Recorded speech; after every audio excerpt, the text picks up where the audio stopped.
Welcome to the Slop Farm. Enjoy the video. You start by opening the Google Docs app and signing in, then open the document you want to edit.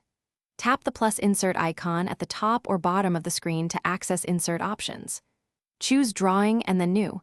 This launches a simple drawing canvas where you can sketch, add shapes, or insert images. Once the canvas appears, make sure your stylus or finger is ready and select either the pen, marker, or shape tool to begin. These first steps get you directly into creating content. Now you sketch. Pick a pen or marker and set color and stroke width to match the detail you need. Draw with deliberate strokes. Once done, use undo and redo to correct mistakes, and pinch to zoom for fine work.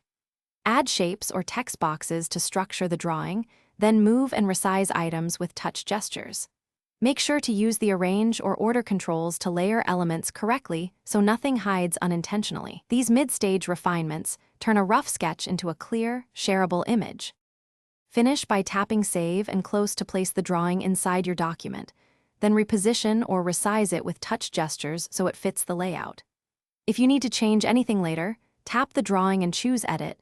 You can also copy or export the image. If the drawing won't save or update, check your internet connection, confirm Docs has storage and permission access, and restart the app if necessary. These final steps complete the task, and the troubleshooting tip resolves most common failures. Thanks for watching. Consider subscribing if we helped you today.